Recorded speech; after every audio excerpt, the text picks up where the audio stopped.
El Señor dijo: borraré de la faz de la tierra la raza humana que he creado. Pero Noé halló la gracia ante el Señor. Dios dijo: traeré un diluvio sobre la tierra y destruiré toda la vida bajo los cielos.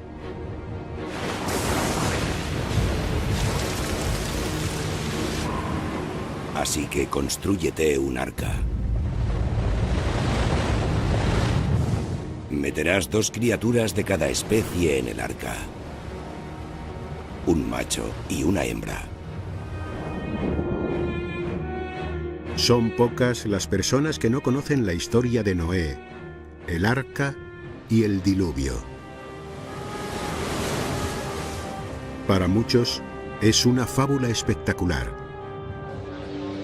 Para los aproximadamente 2.000 millones de seguidores del judaísmo, el cristianismo y el islam, es un pilar de su fe. Para algunos, la historia es literalmente cierta. Si la Biblia es verídica, estas cosas existen. Y se han propuesto demostrarlo. Tienen que estar en alguna parte. Muchas investigaciones indican que aquí hay enterrado un gran objeto hecho por el hombre. Tenemos el modelo del diluvio, la idea de que el diluvio de Noé esculpió la superficie de la tierra. Y ahí está la cadena del monte Ararat, donde tomó tierra el arca. Esto está en varias de las piedras del ancla, conserva los agujeros. Por ahora, sin éxito. El lugar ha sido declarado Parque Nacional del Arca de Noé, pero por desgracia cualquier excavación importante está a años y millones de dólares de hacerse realidad. Esta tablilla de arcilla está escrita en alfabeto cuneiforme babilónico, la escritura más antigua del mundo. Cuenta la misma historia de Noé, aunque con unos 1000 años de antelación. Y describe cómo construir un arca de verdad.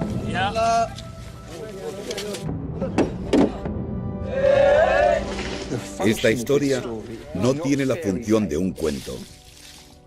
De hecho, tenemos un conjunto de números y medidas reales porque están basadas en la idea de construir un barco real. Un equipo de arqueólogos e ingenieros se ha propuesto darle vida a esta arca. Existe esa mezcla de mitología y realidad. ¿Podremos lograrlo y hacer que funcione?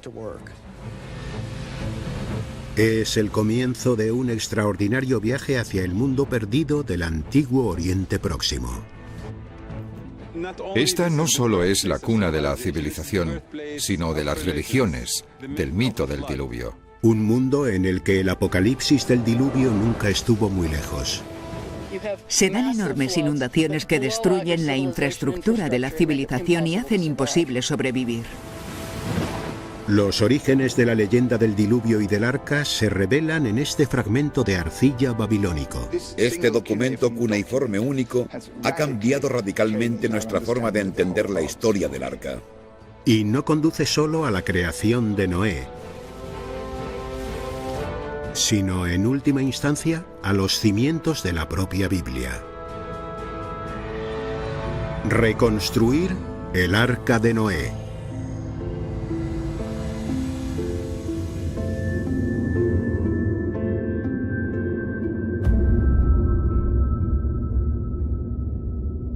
El viaje de la tablilla hasta su descubrimiento comienza en 1948.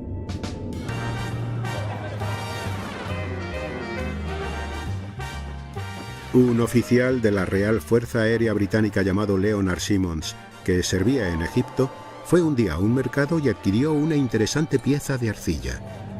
Estaba cubierta de extrañas inscripciones. La llevó a casa y la guardó en un cofre durante 40 años.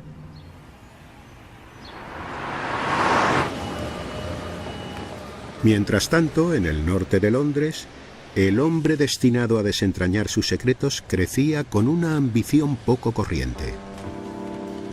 Cuando tenía unos 9 años, decidí que quería trabajar en el Museo Británico y casi al mismo tiempo también decidí que quería estudiar un idioma antiguo muy difícil. Así que pensé en aprender los jeroglíficos egipcios. Cuando llegué a la universidad con mi elegante libro de gramática bajo el brazo, solo recibimos una clase de aquel egiptólogo que murió al día siguiente. Y el profesor dijo que los egiptólogos no crecían en los árboles, pero que había alguien en el departamento que podía enseñarme un idioma antiguo y que enseñaba cuneiforme babilónico. Esta escritura es la manifestación más antigua de la escritura y me cautivó desde el primer momento. La escritura cuneiforme se originó en lo que ahora es el actual Irak, en una región entre los ríos Tigris y Éufrates llamada Mesopotamia. Aquí es donde surgió la civilización babilónica. Y fue aquí, durante el siglo XIX, donde los arqueólogos británicos recogieron 130.000 tablillas en cuneiforme. Estas se convirtieron en el centro del trabajo soñado de Irving en el Museo Británico y cumplió la ambición de su niñez. Un día, en 1985, un hombre entró en las atestadas galerías llevando una bolsa de plástico.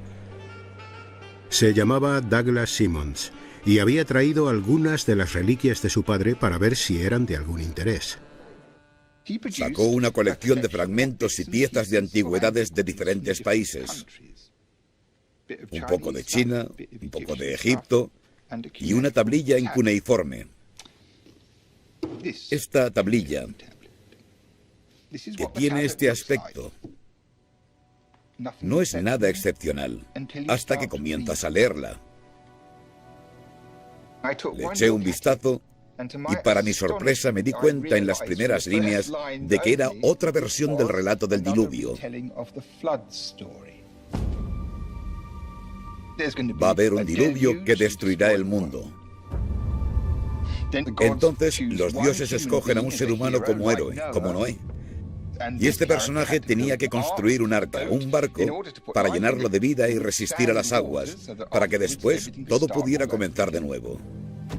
Datada en el 1750 a.C., la tablilla cuenta una versión babilónica de la historia de Noé que es al menos 1000 años más antigua que cualquier versión de la Biblia. Que la mayoría de los expertos concuerden no es una mera coincidencia. Hay un paralelismo general. Hay varios puntos muy concretos de paralelismo, lo que sugiere a todo el que haya estudiado esto que no es solo una asociación al azar. Meterás 2 criaturas de cada especie en el arca. Los animales salvajes de 2 en 2 entraron en el arca. Pasados 7 días haré que llueva en la tierra. En el 7º día llegará la tempestad, el diluvio y el embate. Existen notables y cercanos paralelismos con las historias mesopotámicas del diluvio. Aquí van un par. Cuando las aguas descienden, el héroe libera 3 o 4 aves. Noé abrió una ventana y soltó un cuervo. Después soltó una paloma. Abrí la ventana, liberé una paloma y un cuervo. Y cuando está claro que es seguro abandonar el arca, el héroe ofrece un sacrificio al dios o a los dioses que lo han salvado. Noé ofreció holocaustos. El Señor percibió el agradable aroma. Ofrecí un sacrificio.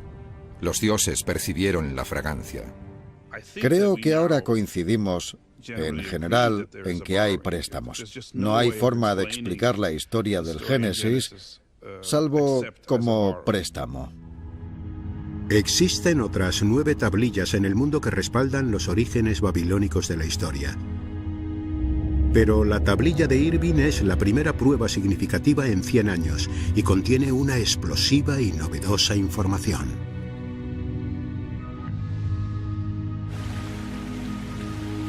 De hecho, los hallazgos de Irving son tan extraordinarios que va a someter la fracturada antigua superficie de la tablilla a un estudio definitivo. En el Centro Internacional de Manufactura de la Universidad de Warwick, usan un análisis normalmente reservado para la ingeniería de precisión con el fin de hacer un modelo digital perfecto en 3 dimensiones de la tablilla, lo que permitirá a Irving volver a estudiar cada palabra hasta el último detalle. Nunca la había visto así. Habré visto más tablillas en escritura cuneiforme que casi cualquier persona del mundo. Pero como herramienta de descifrado, este proceso es extraordinario. Las primeras líneas sitúan la escena. Esta línea es el nombre del héroe del diluvio, como Noé. Es Atraham Sis. Un día está en sus labores y llega un mensaje del cielo. Los dioses iban a aniquilar la raza humana mediante un diluvio. Y le dicen que construya un barco para salvar la vida. Por ahora, como Noé. Pero entonces llega el arca. En esta línea, el dios dice: el lepa taipasu, el barco que construirás. Et serti kipatim, tendrá el diseño de un círculo.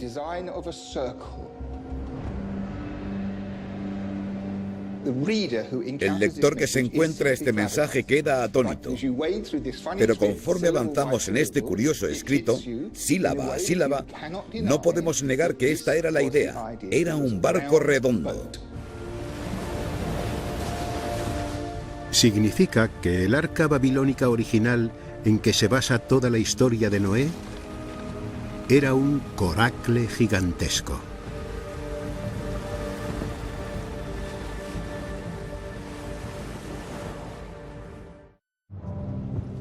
En el Museo Británico hay representaciones de los primeros coracles gigantescos del primer milenio antes de Cristo en Mesopotamia, lo bastante grandes para cargar piedra.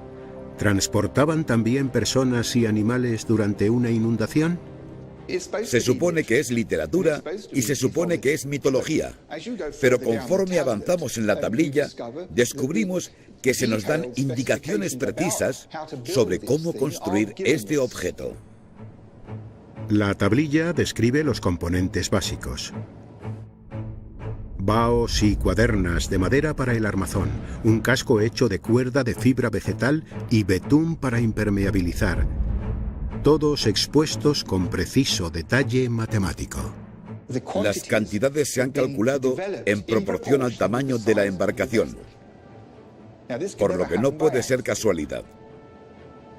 En lugar de ser hechos inventados, números inventados, tenemos una serie de cantidades y medidas realistas, porque se basan en la idea de construir un coracle real. Si la legendaria arca se basó en un barco real, ¿podrían las instrucciones de la tablilla devolverla a la vida? Sinceramente, me parece que lo único que se podía hacer era tomar estas instrucciones línea por línea sobre cómo construir un coracle inmenso y construir un coracle inmenso. Quizá ahora sea posible esclarecer la realidad que esconde el barco más famoso del mundo. Pero para aprovechar esa oportunidad, Irving debe buscar un Noé real del mundo moderno.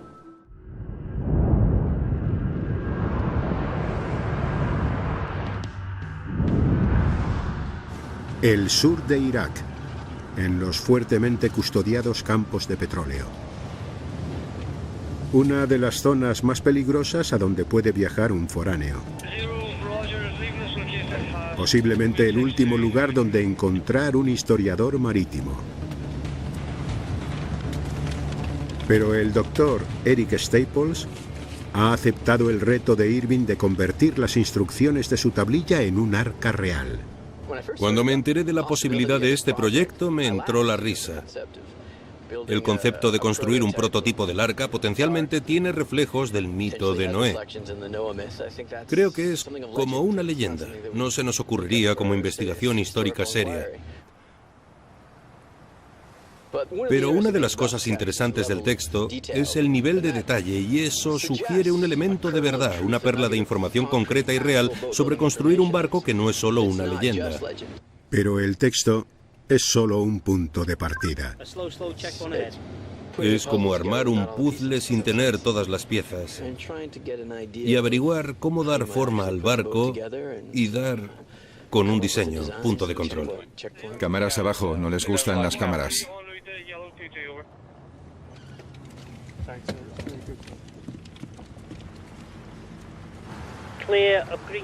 Este está resultando ser el mayor reto de la carrera de Eric. En los últimos 5 años ha formado parte de un equipo único especializado en convertir textos antiguos en barcos que funcionan. Su mentor es el veterano arqueólogo marino Tom Bosmer. Una de las cosas que me fascina es esta nueva forma. Todos tenemos nuestra imagen del arca, pero aquí volvemos a la original. Démosle una oportunidad y veamos si podemos hacer que funcione. El otro miembro del equipo es Alessandro Guidoni, experto en tecnología de barcos antigua. Fue Alessandro quien tomó la traducción de Irving de la tablilla y convirtió las medidas babilónicas, lo que enseguida reveló un problema: el tamaño del arca. 60 metros. Solo la madera son 1,5 millones de kilos. Eso es mucha madera. Toda la madera de Irak, seguramente. Sí. Hablamos de unas 2.300 toneladas, sin juncos. ¿Algo más? ¿Y la cuerda? Hola, Irving. ¿Qué tal? Estoy aquí, vale. La principal duda son las dimensiones. El tamaño de la embarcación parece extraordinario, casi imposible. Bien. Lo importante es que no cunda el pánico, porque sé que esas cifras parecen inmensas y de naturaleza mitológica, pero lo que importa es que derivan de una práctica real de construcción de barcos. Entonces, esto es una embarcación real que ha sido exagerada con fines artísticos o para impresionar, pero lo que importa es que es real. Eso es justo lo que creo. Pero ¿hasta dónde podemos llegar? ¿Cómo de grande puede ser un coracle? Yo sugiero coger los datos matemáticos que se nos dan y quizá con reglas de cálculo y ordenadores averiguar la mayor versión de este modelo usando los mismos materiales y los mismos sistemas que serían sostenibles como embarcación, pero sin dejar de representar esta idea babilónica. ¿Podéis hacerlo? Pero el tamaño no es el único problema. Por un lado, quizás sea la descripción más técnica que tengamos del arca, pero también es muy vaga a muchos niveles. La tablilla describe la forma y enumera los materiales, pero no dice cómo unirlos. Necesitan algo más que la tablilla de Irving, razón por la que Eric se encuentra en Irak. Ha descubierto unas antiguas imágenes de vídeo de Irak de los años 30 que muestran grandes coracles llamados gufas, usados como embarcaciones de transporte.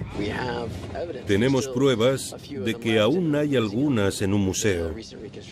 Hace poco se reconstruyó una, por lo que la gufa, de algún modo, es una herramienta excelente o una prueba excelente para ayudarnos a entender el texto. Si puede descubrir cómo se construían esas gufas, podría tener la clave para construir el arca. Eric se dirige donde todavía puede encontrarse la última tradición de construcción de barcos de Irak, la Gran Marisma.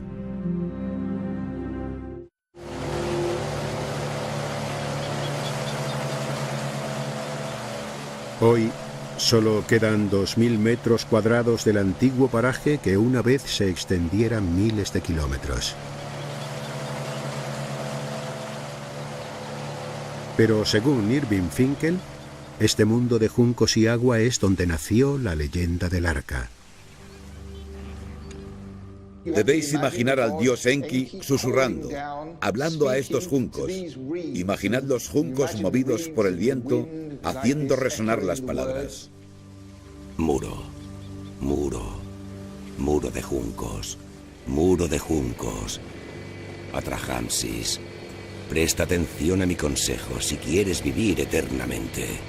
Destruye tu casa, construye un barco Los dioses iban a destruir el mundo con un diluvio y había que construir el arca. Con las modernas carreteras, puentes y lanchas de río, la Gufa quedó obsoleta. Eric ha quedado con uno de los iraquíes que sabe cómo se construían, el ingeniero doctor Assam Al-Wash.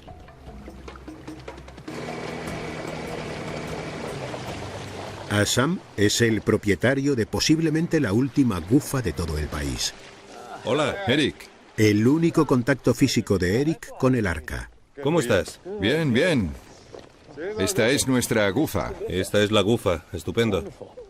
Tiene 2 plazas, es la versión deportiva. La versión deportiva, sí. La Gufa biplaza, estupendo.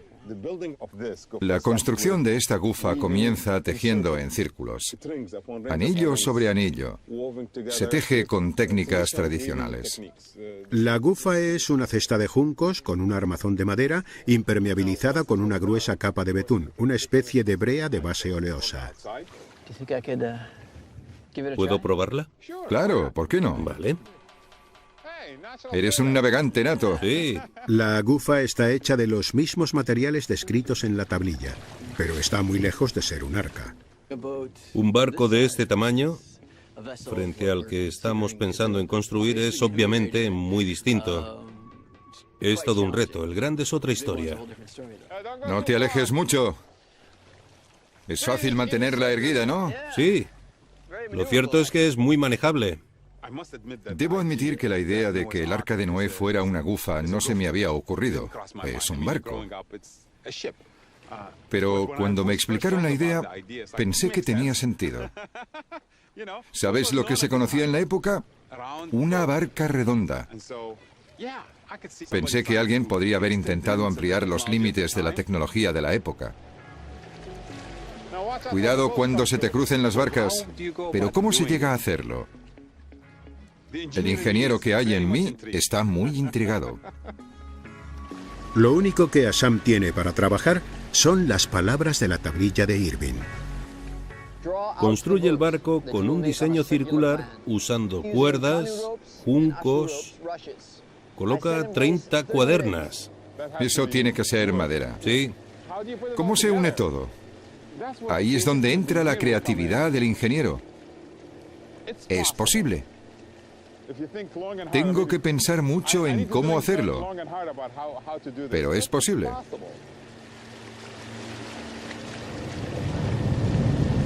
Las gufas más grandes que se conocen miden 4 o 5 metros de diámetro, lejos de ser una leyenda. Para Assam, es hora de reflexionar fuera de la gufa.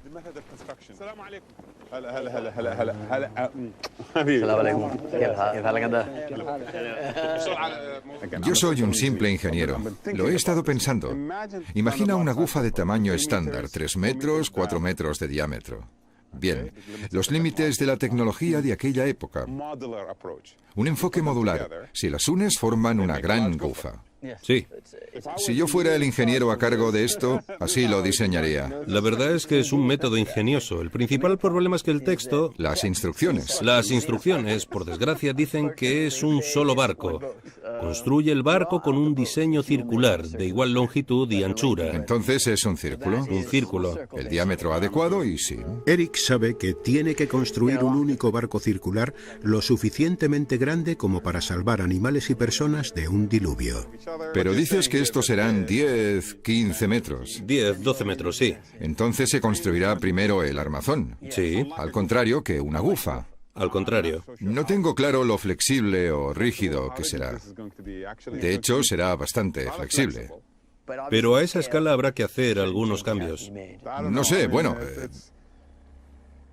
es que... ¿Qué opinas? Eso supera los conocimientos que tenemos. Por eso se llama arqueología experimental. Modular, modular. Ya verás.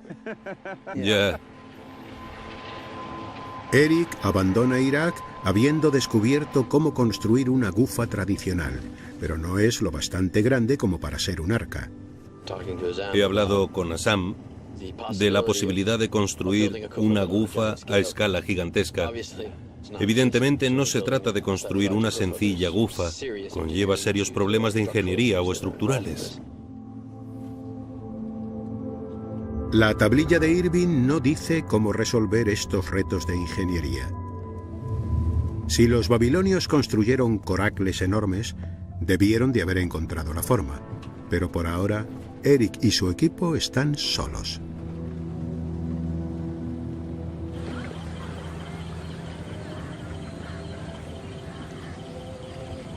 En la leyenda babilónica, el arca descrita por la tablilla tendría este aspecto. Un inmenso coracle lo bastante grande para salvar al héroe y a todos los animales del mundo. Eric Staples sabe que no se puede construir con sus míticos 60 metros de tamaño, pero para construir un arca real que pudiera haber inspirado el mito, tienen que aproximarse lo máximo posible. El viaje de Eric a Irak no le ha dicho cómo, así que ha decidido que la única opción es coger los materiales enumerados en la tablilla de Irving y aplicar los conocimientos sobre construcción de barcos de que dispone el equipo. No abunda la literatura que describa el punto de vista del constructor de barcos babilonio, así que lo descubriremos con una especie de ingeniería inversa. La construcción del arca comienza por fin en el sur de la India. Los lagos y las vías navegables que rodean Kerala albergan una próspera industria naviera tradicional que tiene acceso a los mismos materiales descritos en la tablilla babilónica, pero lo que es más importante, los conocimientos para unirlos. El equipo de personas con las que hemos trabajado anteriormente en proyectos como este son constructores de barcos y fabricantes de cuerdas profesionales. De hecho, provienen de esta parte de la India, de Kerala. Yo diría que tienen una serie de conocimientos únicos, básicamente porque la mayoría de lugares han modernizado su industria de construcción naval. El primer lote de 2 toneladas de juncos llega al astillero.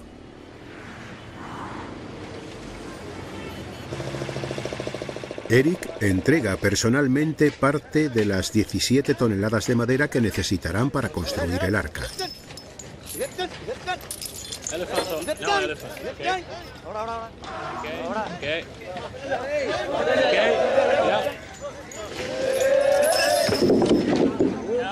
Con 12 metros de diámetro, este será el mayor coracle jamás construido en la era moderna.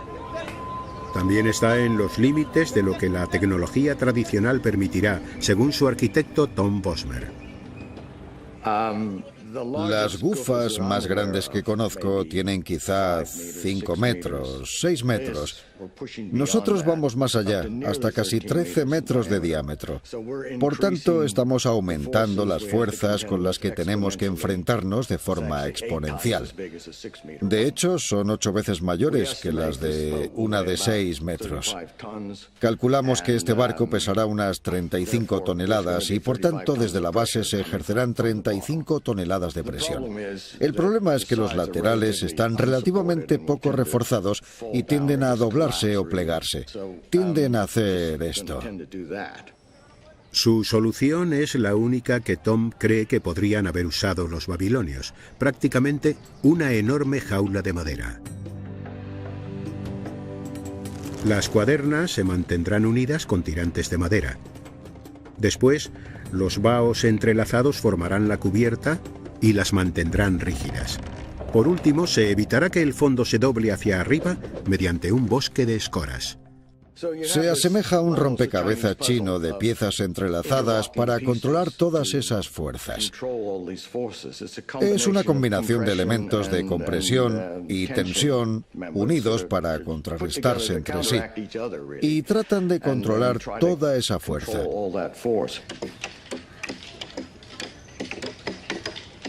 Quizás se desmorone. ¿Quién sabe? Pero tal vez funcione y pensemos, podríamos haber arriesgado un poco más. Si este extraño barco redondo funciona, probará que Irving tiene razón, que las instrucciones de su tablilla están basadas en un barco real. La cuestión es, ¿para qué era ese barco real? ¿Podría haberse usado como arca? Si estaban construyendo un barco para un diluvio, yo procuraría que el diseño fuera muy bueno, porque es plano, circular y estable. Tiene una capacidad excelente, caben muchas cosas dentro. Podría soportar fácilmente cientos de personas, animales, lo que sea.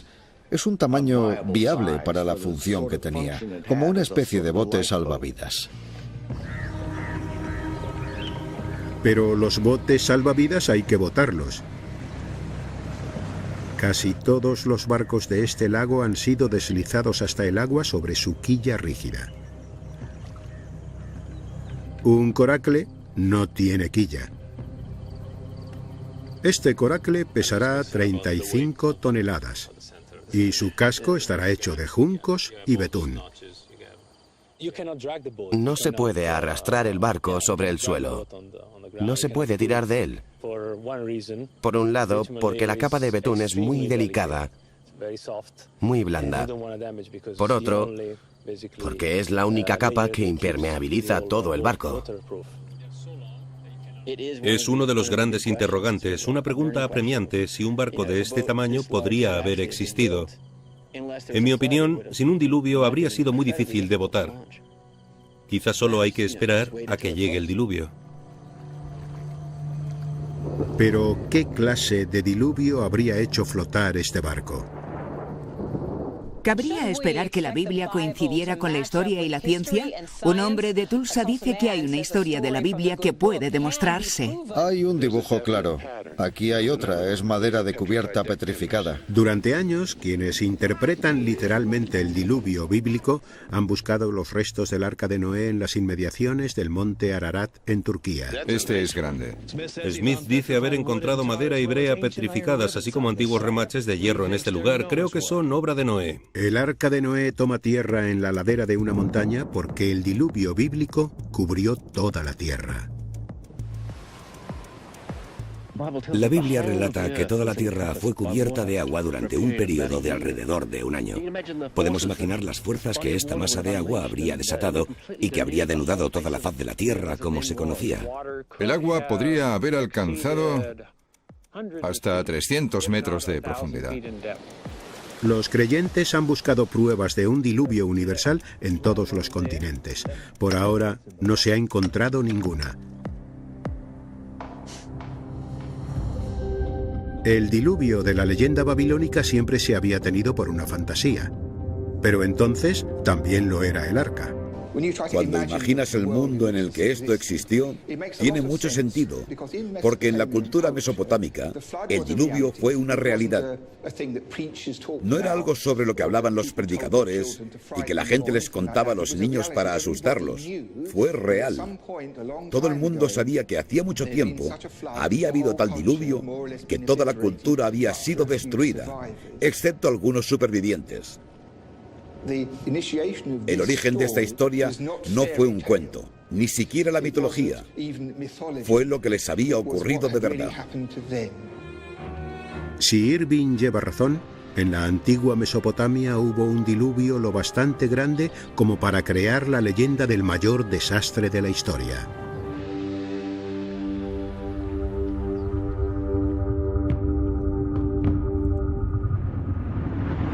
El tiempo cambió de semblante. El dios Adat hizo que diluviara. El dios Anzu rasgaba el cielo con sus garras. El diluvio bramaba como un toro, como un asno salvaje rebuznando. Los vientos rugían. La leyenda babilónica describe un gran diluvio catastrófico, igual que la historia de Noé. Pero por el contrario, la historia babilónica se desarrolla en un mundo real. Este era el centro de ese mundo. Corazón primero del imperio sumerio, después del babilónico. La antigua ciudad de Ur.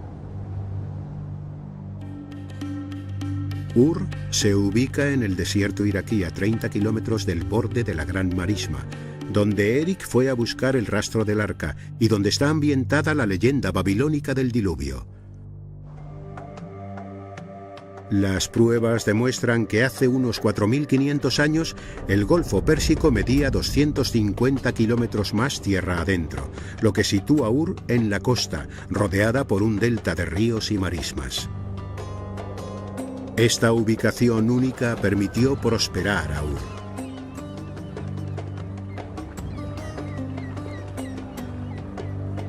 En el 2500 a.C. era una de las mayores ciudades del mundo. Usando la misma tecnología de barcos descrita en la tablilla del arca, el comercio marítimo de Ur creció a lo largo de los siglos y llegó tan lejos como a la India. Y el resultado de ese comercio fue esto.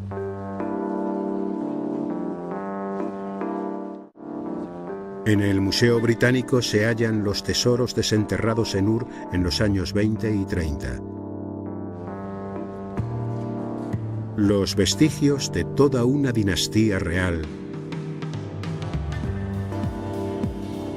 que atestiguan la riqueza y sofisticación del Imperio Sumerio, una de las civilizaciones urbanas más tempranas del mundo. El arqueólogo responsable fue Charles Leonard Woolley, y sus deslumbrantes descubrimientos le valieron el título de Ser.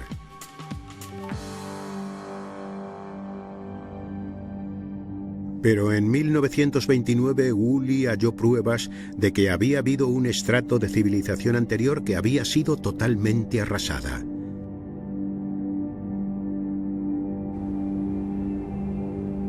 El conservador de Ur es Dave Musin. Su abuelo trabajaba junto a Woolley el día que ahondó en un estrato de sedimentos de río en algunos puntos de casi 3 metros de espesor. Descubrieron el estrato en todas las direcciones del yacimiento. Eso significaba que había habido un gran diluvio y pensaron que era el mismo diluvio de Noé, el gran hombre, el gran profeta de la época. Por supuesto, mi abuelo, todos los trabajadores se sorprendieron mucho de aquello. Datado en el 3500 a.C., el estrato de sedimentos de Woolley era la prueba de la existencia de un diluvio cataclísmico. Aquello trajo la fama a Woolley y convenció a muchos de que el diluvio de Noé tenía que ser cierto después de todo. El propio Woolley sabía que si su descubrimiento probaba una leyenda, no era bíblica, sino babilónica.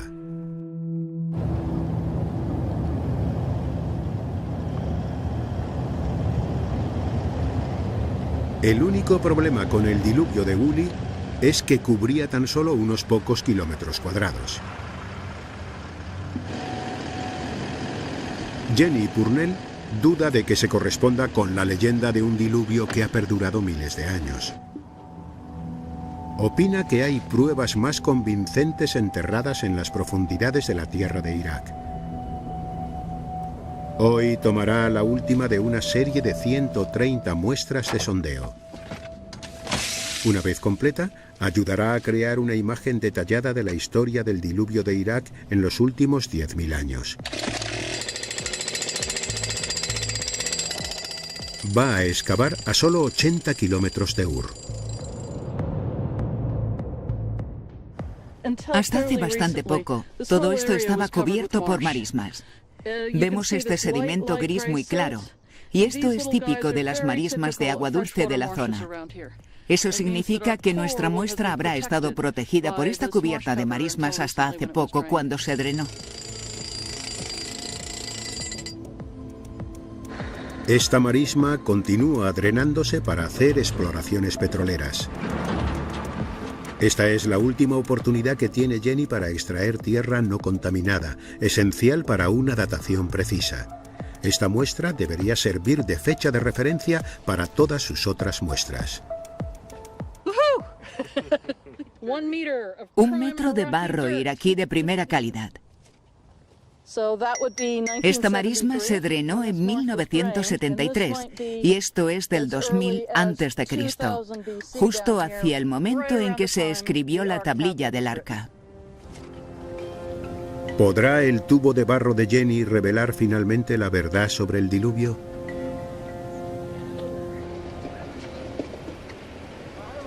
Las seguras instalaciones de una petrolera iraquí le dan la posibilidad de ver si la muestra tiene material válido para la datación.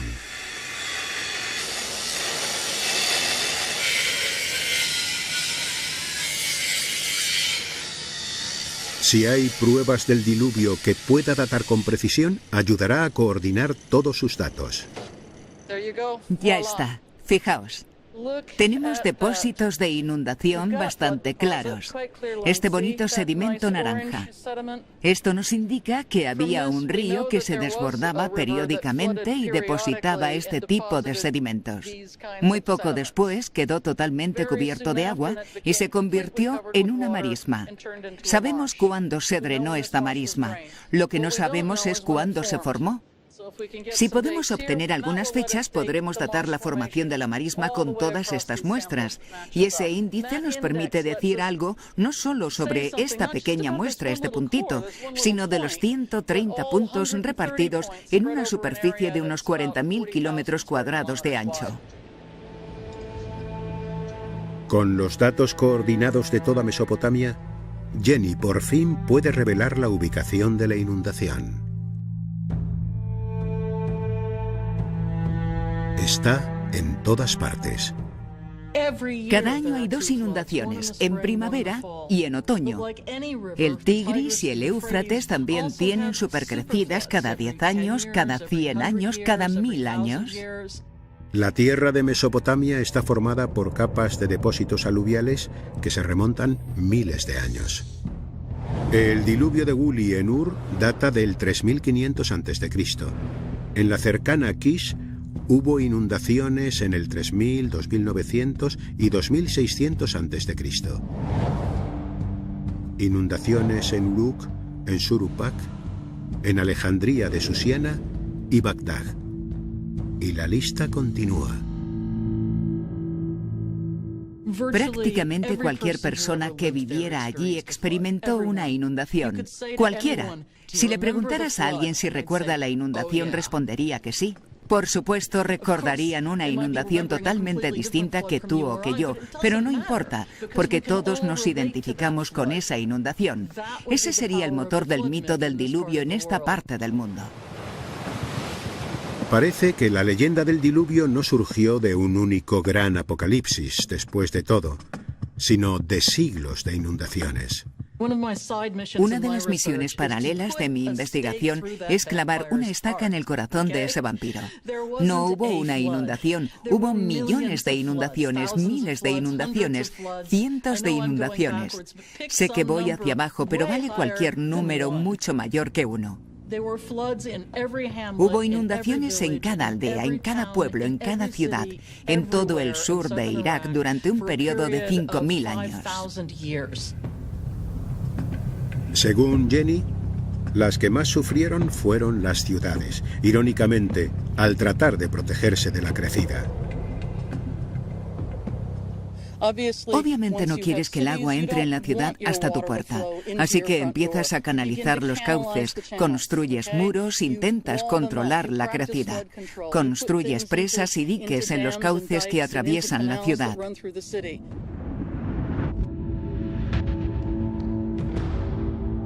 Antes o después, esos canales traerán una inmensa crecida.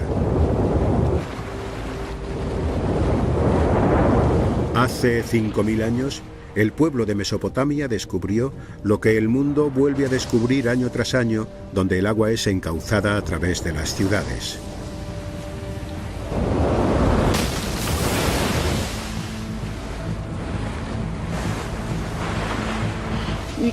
Se crea lo que llamamos sistemas frágiles, es decir, cuando funcionan bien, funcionan muy bien, pero cuando llega una crecida grande, destruye los sistemas de riego y se inundan las ciudades, los campos. Al intentar contener el agua, aumentamos las posibilidades de que una crecida normal sea desastrosa.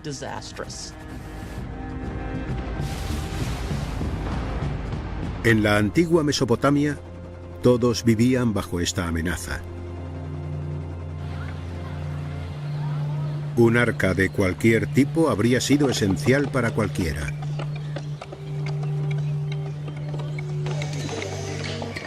Los barcos redondos eran comunes, pero ¿construyó alguien uno lo bastante grande como para inspirar la leyenda del arca?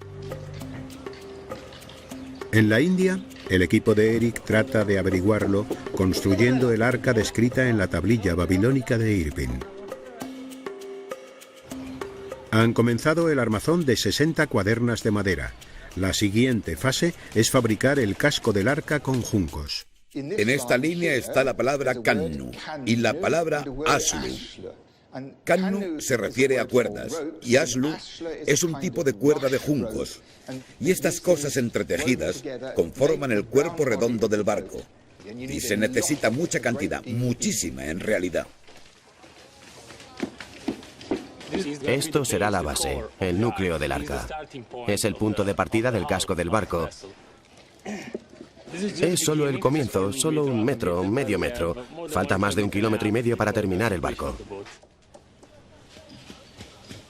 Tenemos una pequeña espiral que luego empieza a crecer hasta tener una espiral inmensa que sigue aumentando y cada vez es más ancha, se alarga más y más. Pero la idea es ir creando poco a poco una especie de cesta gigantesca o una gufa gigantesca.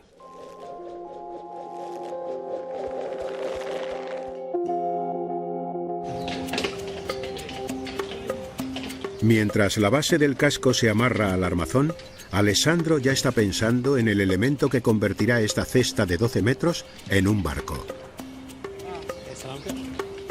La siguiente cuestión esencial es la aplicación del betún, que es el material más apropiado para impermeabilizar lo que se te ocurra. Y los babilonios lo usaban siempre.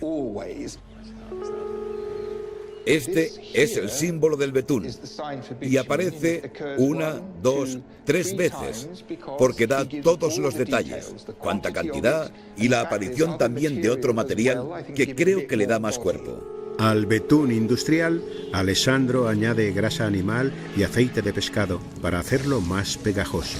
A continuación, enormes cantidades de cal seca extraída de conchas lacustres incineradas para hacer la sustancia dura y resistente al calor.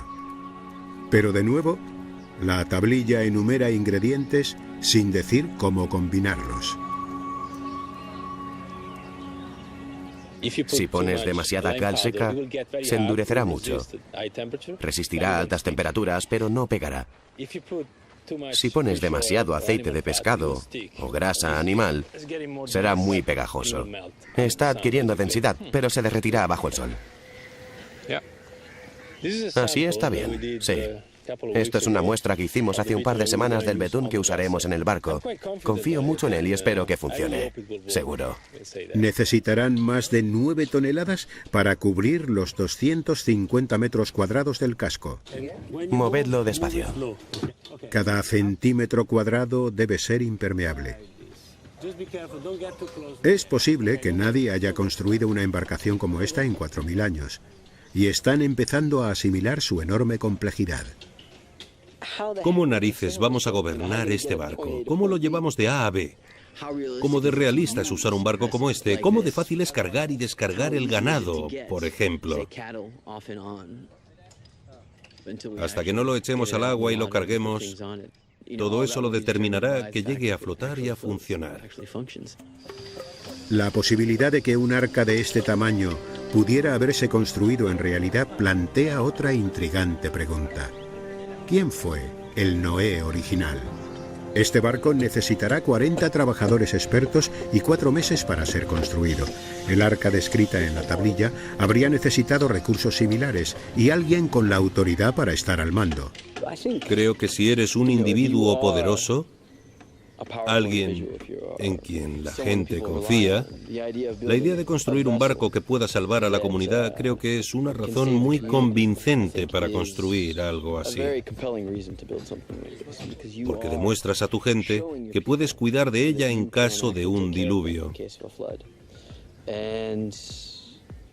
En última instancia, eso aumenta tu autoridad y tu estatus al mismo tiempo.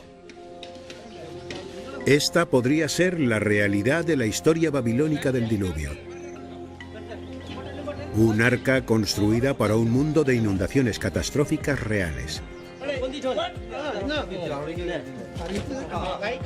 Incluso podría haber existido una especie de Noé babilónico real. A partir de esta realidad babilónica surgió una leyenda babilónica.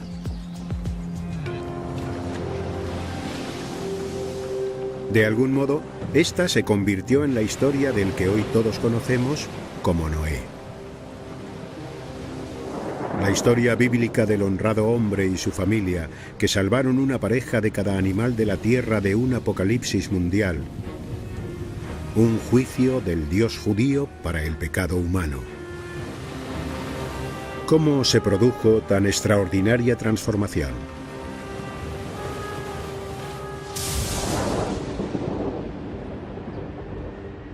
Esta misma pregunta la planteó hace 150 años un héroe de Irving Finkel llamado George Smith. Fue Smith el primero en traducir las miles de tablillas de arcilla del Museo Británico. En 1872 tropezó con la primera prueba de la existencia de un Noé babilónico. Cuando Smith leyó la tablilla y sus ojos avanzaron por las líneas de escritura cuneiforme, advirtió que había un paralelismo muy cercano con la historia del Génesis. Se llevó una sorpresa increíble. Se le cayó esta tablilla, literalmente, algo que no voy a hacer ahora, y empezó a correr por la habitación, sujetándose la cabeza y haciendo ruidos extraños. Incluso trató de arrancarse la ropa. Seguro que hubo muchos viejos clérigos que dijeron: ¿cómo osas cuestionar nuestras escrituras sagradas? Tenemos de nuestro lado la gran antigüedad y el lenguaje sagrado y al rey Jacobo, etcétera, etcétera. De pronto nos encontramos con este fragmento de a saber qué. ¿Qué rayos es esto? No me lo creo, no puede ser. Y todo eso. Pero resultó que tenía toda la razón. Lo que los clérigos no apreciaron fue el poder de la cultura babilónica, transmitida por la mayor invención de la antigüedad: la escritura. Esta escritura se denomina cuneiforme y vamos a escribir vuestros nombres con este sistema de escritura. En primer lugar, la escritura cuneiforme ha sido la profesión de Irving, así como su absorbente pasión, durante más de 40 años. Regularmente imparte clases a escolares en el Museo Británico. Os voy a convertir en alumnos babilonios. Esta es una tablilla de ejercicios de una escuela antigua. Está hecha de arcilla aplastada y se escribe en la superficie de la arcilla. Nunca escribieron en papel o papiros como los egipcios. Según Irving, la escritura cuneiforme transformó la historia de la humanidad. La escritura no surgió por la necesidad de registrar la historia o de escribir poesía o algo similar. En realidad surgió por la necesidad de la primera forma de administración tributaria. Es un hecho muy entristecedor. Para el recaudador de impuestos babilonio, los dibujos de productos como espigas de cebada tenían una función obvia. Pero el temprano libro contable basado en dibujos pronto se convirtió en algo más complejo y expresivo. Alguien tuvo la idea de que cuando se hiciera un dibujo que se pareciera a algo, podías, si querías, interpretarlo por el sonido de ese algo. Es un hecho muy importante. Aquí, por ejemplo, hay una tablilla con el símbolo de la cebada. La palabra es se. Entonces, cuando alguien dibujaba este símbolo, podía significar cebada pronunciado como se, o podía no tener nada que ver con el significado de cebada, siendo solo una sílaba. ¿Cómo te llamas? Adam. Adam.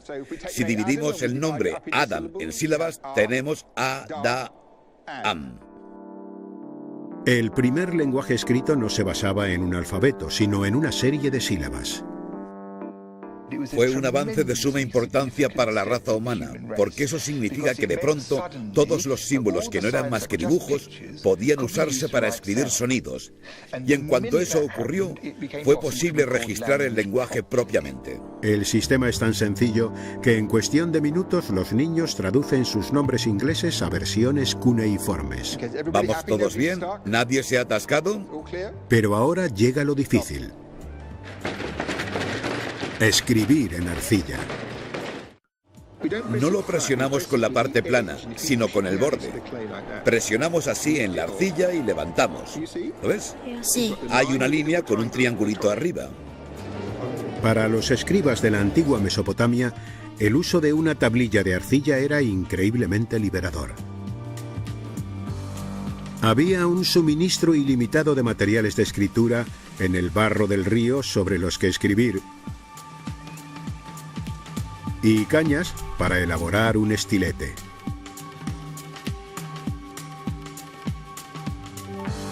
La cuneiforme demostró ser la escritura más duradera jamás empleada. Desde sus orígenes, el cuneiforme se convirtió en el sistema de escritura de una sucesión de naciones. Comenzó con los sumerios. Después, con el crecimiento del babilónico, entre otros imperios, se expandió por todo Oriente Próximo y transmitió consigo la historia del Arca y del Diluvio. En torno al 2000 a.C. aproximadamente, vemos por primera vez un texto consolidado que todos los escribas copian. Pero las copias no siempre eran muy exactas. La historia babilónica del diluvio original es la historia de Atramhasis. Después del 1800 a.C., es incluida en un vasto poema de varios volúmenes llamado La Epopeya de Gilgamesh, a cuyos autores ya no les interesa cómo construir un arca. Estos escribas posteriores tienen un texto antiguo y deciden prescindir de la parte técnica. No le prestan ninguna atención porque no la comprenden. Según la tablilla de Irving, el tamaño del arca se indica dibujando un círculo dentro de un cuadrado. Se quedaron con esa parte, que la longitud y la anchura eran las mismas, y olvidaron o no advirtieron que en el interior, en realidad, había un círculo. Así que el arca de Gilgamesh acabó teniendo una base cuadrada. Es como una especie de rascacielos. ¿Qué pasaría si lo pusiéramos sobre el mar? Se hundiría, sobre todo si estuviera repleto de animales. Es totalmente inútil. ¿Quién construiría un barco cuadrado? Pero ahora, la historia ha perdido toda conexión con la realidad. Conforme se propaga por la región, cada vez más lejos de su origen, en Mesopotamia, navega a la deriva en un viaje literario en solitario, adaptándose a las necesidades de cada nuevo traductor. Hasta la fecha, nadie ha podido establecer cuándo o cómo acaba convirtiéndose finalmente en el relato de Noé.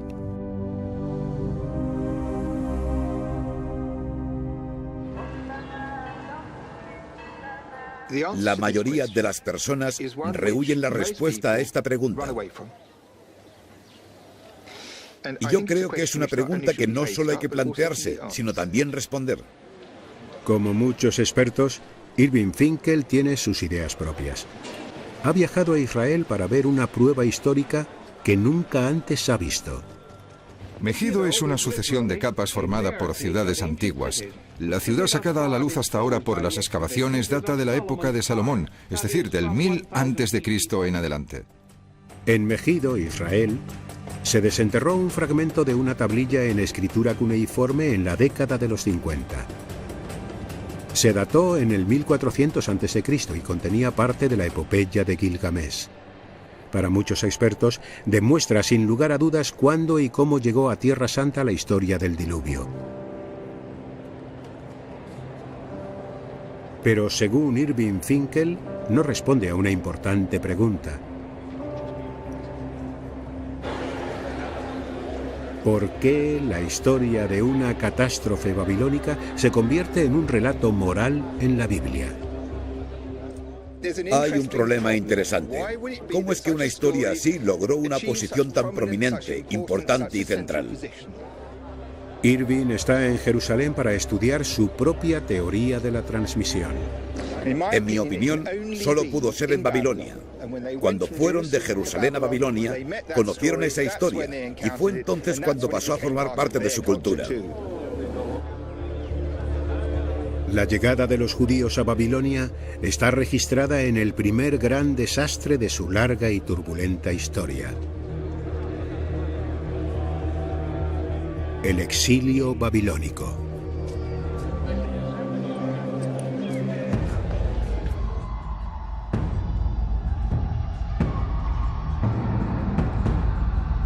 En el 597 a.C., el soberano babilonio Nabucodonosor saqueó la ciudad de Jerusalén, lo que entonces era Judea.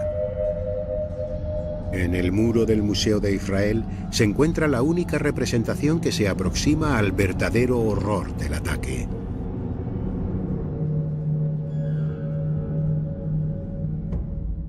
Aquí vemos cómo miembros muy preparados de la infantería golpean y derriban a dos desafortunados judíos a quienes se les han arrancado las ropas y se les está empezando a despellejar. Creo que es un indicio de desaprobación.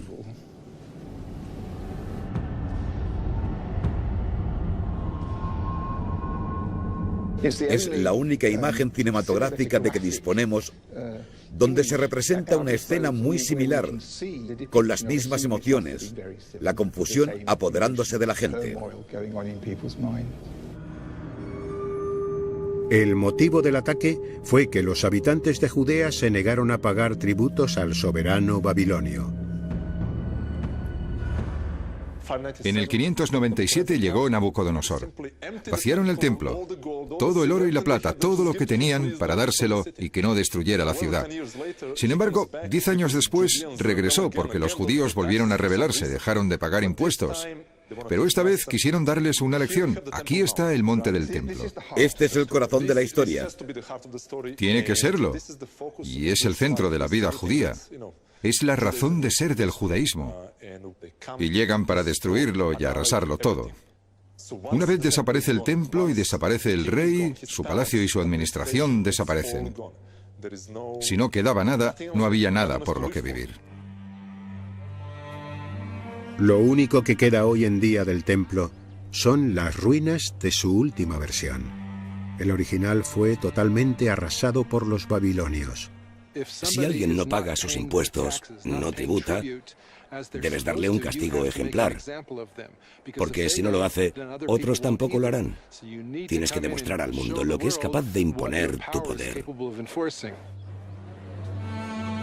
Pero ese no fue el fin del trauma nacional. Miles marcharon al exilio. Según nos cuentan Jeremías y el Libro de los Reyes, los apresados fueron principalmente la élite de la sociedad, quienes quizás mandaron o eran posibles rebeldes, y fueron tomados prisioneros. Los babilonios necesitaban mano de obra. Tenían campos que había que regar y cultivar, y había que importar artesanos para construir vastos edificios y otras cosas que hacían. Nadie sabe cuántos murieron por el camino.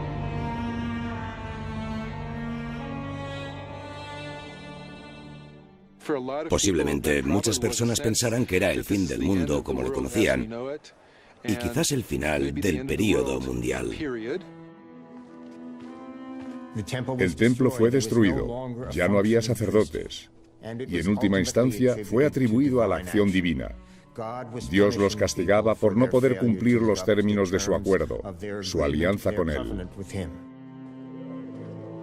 Lo único que no podían hacer para buscar consuelo era leer la Biblia, porque no existía. Antes del exilio, no tenemos unas sagradas escrituras propiamente dichas. Tenemos textos que comienzan a tener gran autoridad, pero no sabría decir hasta dónde llegaban, qué grado de precisión tenían de lo que se conocía del Génesis antes del exilio babilónico. Fijémonos en este paisaje que se extiende ante nosotros. desnudo, lleno de misterio, de peligros ocultos, de un futuro impredecible. Esta es justo la idea que ocupaba las mentes de estas personas mientras caminaban en fila bajo el poder del ejército babilonio. Pasaron de la seguridad y la familiaridad a este espacio vacío, hacia un futuro que nadie, ni por un momento, podría haber vaticinado. Pero si la teoría de Irving es correcta, su encuentro con la poderosa cultura de Babilonia ayudaría a completar sus inacabadas escrituras sagradas, incluida la historia del diluvio y del arca.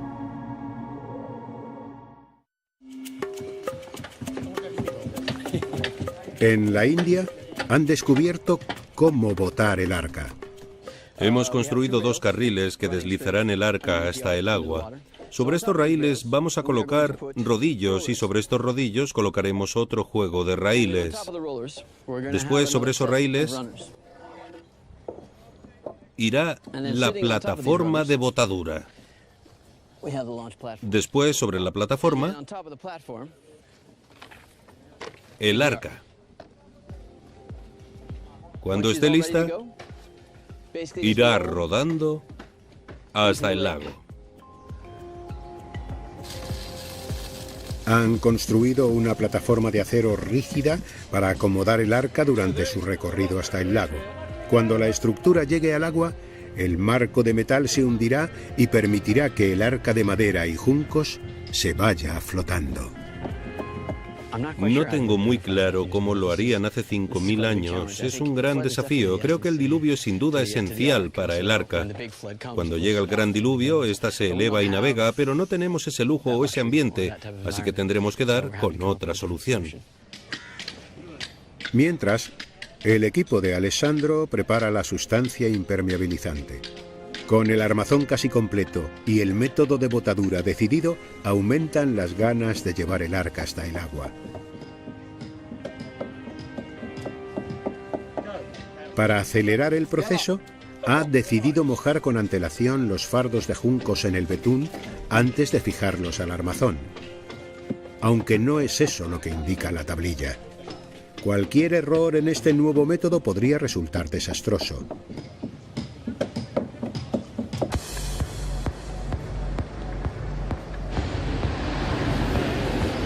Irving Finkel ha viajado a Berlín en busca de la antigua Babilonia.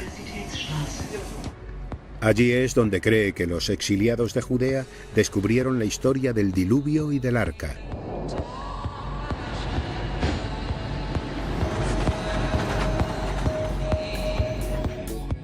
El Museo de Pérgamo del Antiguo Oriente Próximo alberga la mayor colección de reliquias babilónicas del mundo. Su pieza central es una reconstrucción a escala real de la entrada de Babilonia, construida por el rey Nabucodonosor.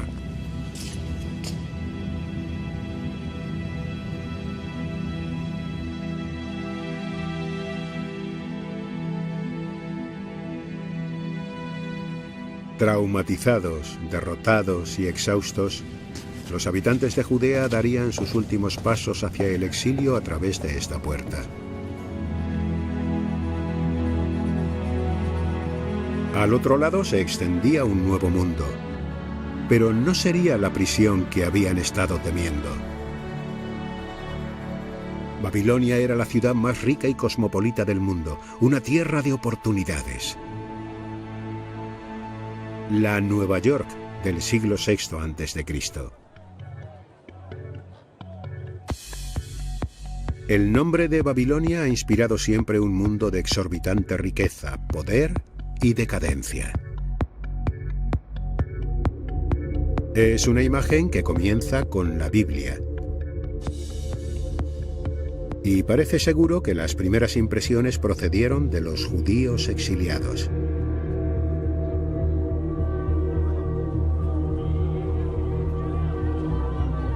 Por ejemplo, el inmenso zigurat del núcleo de la ciudad se convierte en el símbolo último de la arrogancia humana. La Torre Condenada de Babel.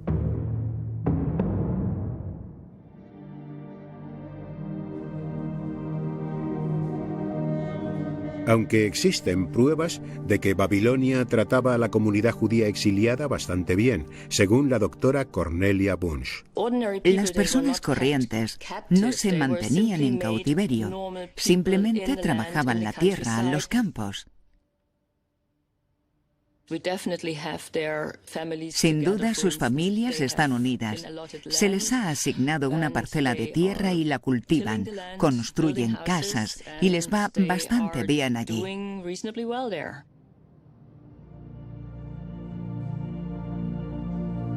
Comenzaron a adoptar la cultura predominante. Las imágenes del gran rey babilónico Marduk dominaban la ciudad. Marduk aparece grabado en el sello, la tarjeta de visita a todos los efectos del judío llamado Arikam. Este es Arikam, en una postura de adoración, con la mano derecha elevada y la palma mirando hacia el rostro, y una pala en primer plano, que es el símbolo del dios Marduk, el más elevado del panteón babilónico. Arikam no tiene problema en usar este sello, y por otro lado nombra a sus 5 hijos por sus nombres hebreos, usando el nombre de Dios en ellos. Por tanto, se muestra como una persona de ascendencia judía, pero por otro lado, como hombre de negocios babilonio. Lo que observamos es que adopta los elementos de la cultura local muy deprisa. Empiezan a usar nombres que encierran ideas religiosas babilónicas. ¿Hasta dónde llegó esa asimilación? Irving Finkel opina que llegó hasta los cimientos de la Biblia. Ha quedado con un amigo y colega del Museo de Berlín, Akim Matzan.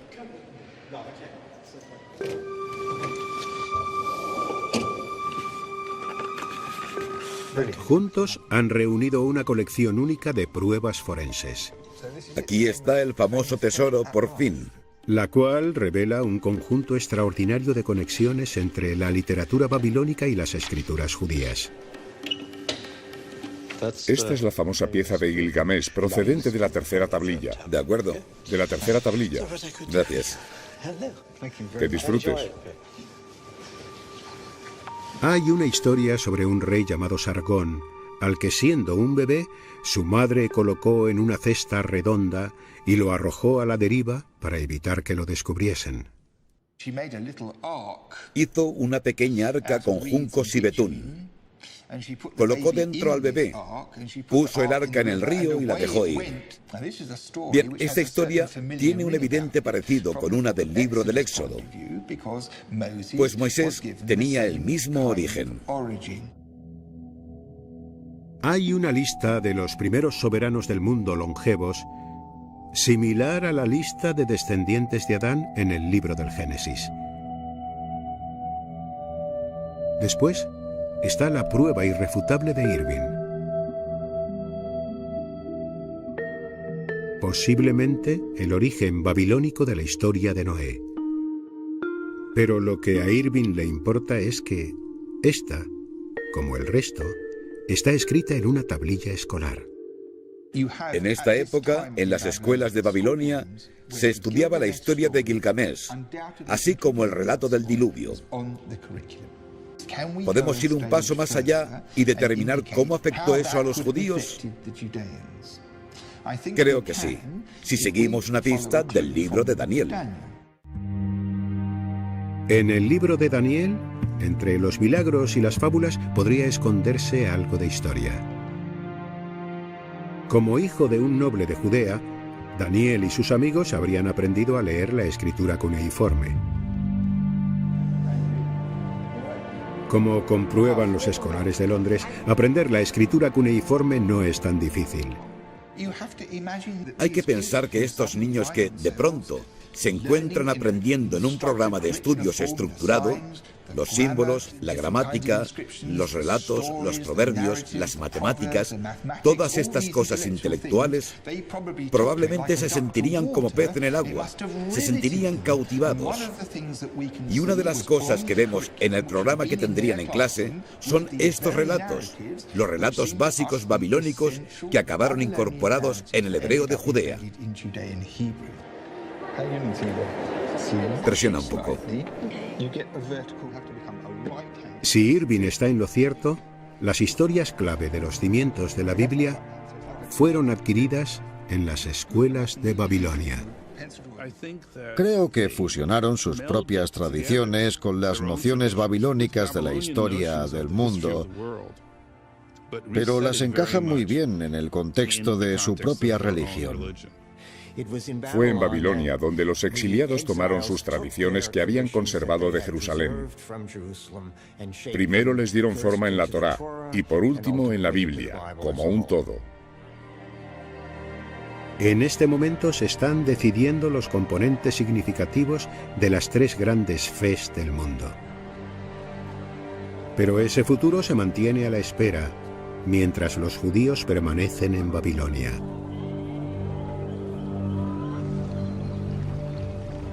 En la India, los progresos del arca también se han detenido.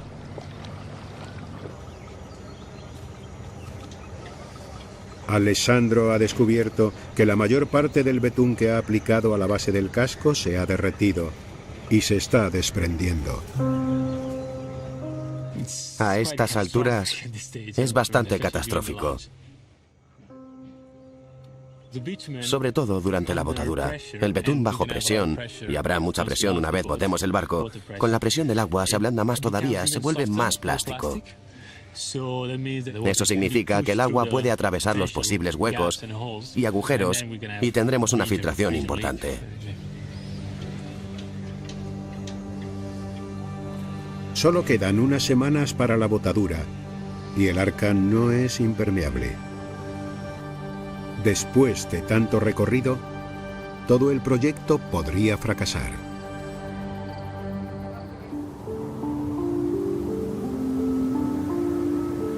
En el 537 a.C. se permitió a los judíos regresar a Judea. Iniciaron la tarea de reconstruir la antigua Israel con un nuevo templo y unas únicas escrituras sagradas, la Biblia.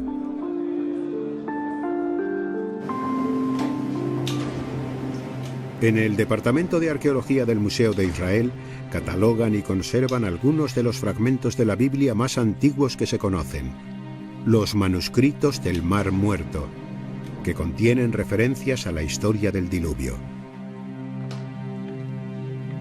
Pero ha sufrido cambios desde la leyenda babilónica original. La historia de Noé aparece al comienzo del libro del Génesis a modo de gran lección moral. El relato del diluvio es una especie de paradigma de lo que Dios hace a quienes son malvados, a quienes lo disgustan. Y en cierto modo, su exilio fue como un diluvio. La causa de ambos desastres es el juicio de Dios del pecado del hombre. Pero al final hay una promesa de perdón y de un nuevo comienzo. Existe un elemento de esperanza. La historia finaliza, pero no lo hace. Siempre hay un capítulo más. Dios bendijo a Noé y a sus hijos. Les dijo: creced y multiplicaos, y repoblad la tierra. Yo establezco mi alianza con vosotros. Jamás ser destruida toda la vida por las aguas de un diluvio. La historia del arca se ha detenido. Estamos rodeados de fragmentos de los manuscritos del Mar Muerto, donde la Biblia es una obra acabada.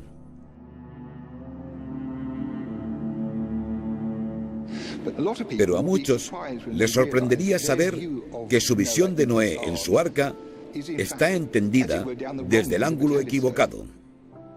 Con la ayuda de esta nueva tablilla, podemos mejor que nunca observar la historia desde la otra perspectiva. Es como mirar al pasado. Así, vemos los orígenes de esta historia, cuyas raíces son en realidad babilónicas. Lo más importante es que para los babilonios el arca era redonda, era un coracle, un barco como el que se usaba en los ríos. Esto es algo que nadie había sospechado porque, para nosotros, la historia nunca había tenido raíces en un hecho real de este modo. Hicimos esta traducción, se la pasamos a los ingenieros, quienes supongo que han estado construyendo este barco en la India. Me gustaría ir ahora y ver lo que han hecho con la información que les he entregado. En la India, la teoría de Irving sobre que la leyenda se basó en un barco real está a punto de ser sometida a prueba.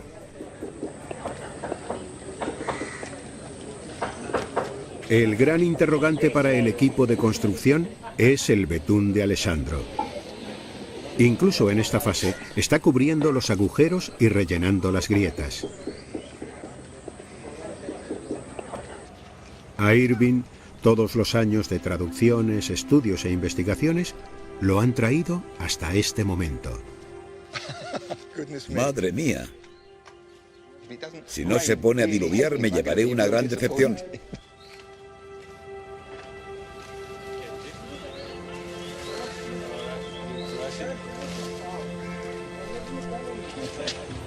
Me alegro de verte. Bienvenido. No me lo puedo creer. Bienvenido. No me lo puedo creer. Es increíble. Después de tanto imaginarla, aquí está, en carne y hueso. Es increíble. Es increíble. Veo que no hay salvaescaleras. Tendré que ir a gatas. Es la única forma de subir a bordo de tu arca. Madre mía. La verdad que es increíble. Sí, ¿qué te parece? Creo que es milagroso. No hay otra palabra. Del todo milagroso. Ha salido de este recorte. Todo este tiempo, todo este trabajo, toda esta gente que se ha sacrificado tanto y aquí está, esta increíble construcción. Es asombroso. Este arca ya ha realizado un viaje increíble. Hace unos 4000 años, un escriba desconocido relató la historia del máximo desastre para un mundo fraguado por las inundaciones.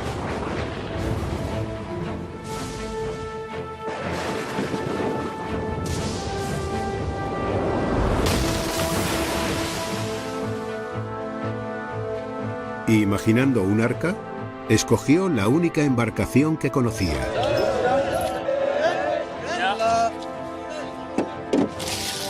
Y la imaginó lo suficientemente grande como para salvar a los pocos escogidos y una pareja de toda forma de vida animal. 4000 años más tarde, una extraordinaria serie de coincidencias hizo llegar esta historia al hombre más capacitado del mundo para descifrarla, Irving Finkel. La única pregunta que queda en el aire es: ¿funcionará el arca? Tras meses de intenso trabajo, el arca babilónica de 35 toneladas está lista para entrar en el agua. Elevan la estructura sobre 6 enormes cilindros hinchables y la preparan para su corto trayecto hasta el lago. Se está elevando y el armazón no se mueve. El momento de la verdad será su primer contacto con el agua.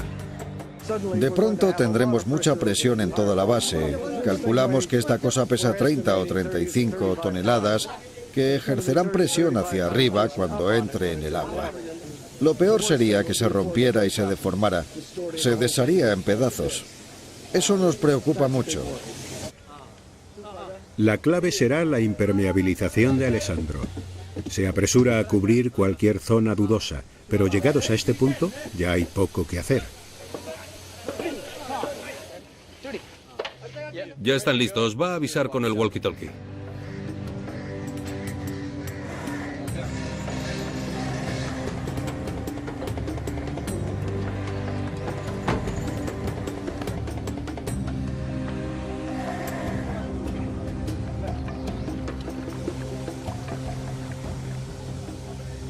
Con el arca en la orilla, la tripulación se prepara para tomar el timón.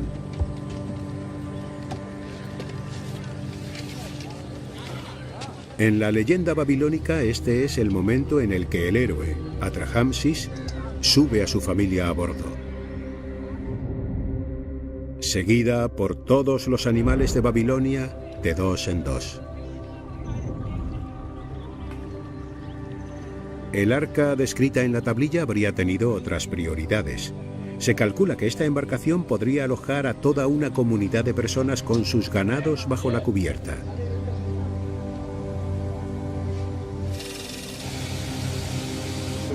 Una vez esté a flote, Eric espera hacer lo mismo.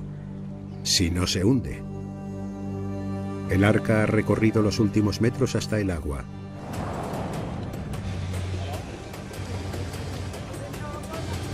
El sistema de botadura funciona perfectamente, hasta que... ¡Esperad!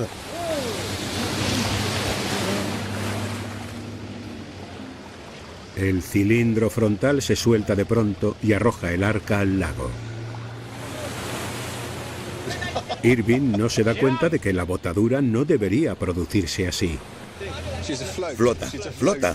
Es maravilloso, es del todo maravilloso. Está flotando, se mueve, está flotando. No se hundirá. Estamos flotando. Buenas noticias. Aunque también hay malas noticias, y es que está entrando una barbaridad de agua ahora mismo. No se sabe si el impacto ha deformado el casco o si la capa de betún ha fracasado.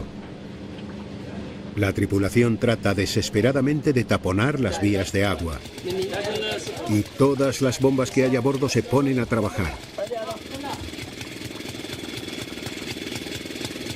Mientras tanto, Irving, incapaz de contener la emoción, se prepara para subir a bordo de su arca. Es un momento con el que ha soñado 30 años. Bienvenido a bordo. Gracias. El recibimiento es cálido, pero no hay buenas noticias. Está entrando mucha agua, la mayor parte por los agujeros de las amarraduras. Vaya. Sí. Cierto, ya lo veo. ¿Puedo hacer una pregunta acuciante? ¿Qué hay de la orquesta? ¿Ha tocado sin parar? Hemos movido las tumbonas. En estos momentos el arca de Irving se está hundiendo técnicamente. Toda idea de subir a bordo personas y animales queda descartada. Solo les queda una última esperanza. Traen una enorme bomba flotante.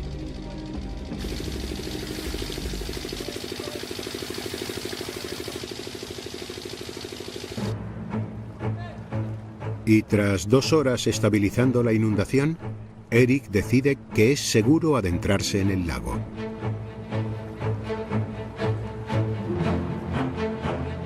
Pese a sus problemas con el betún, el resto de los aspectos del diseño de esta antigua embarcación ha funcionado. El arca le ha dado la razón a Irving.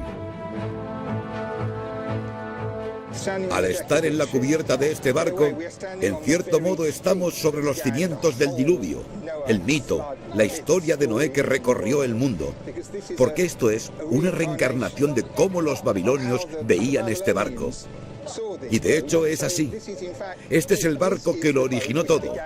Ese relato milagroso conocido en todo el mundo. Es firme como una roca. Totalmente fiable. Es un viaje de lujo, pero transmite una sensación fantástica de orgullo y deleite.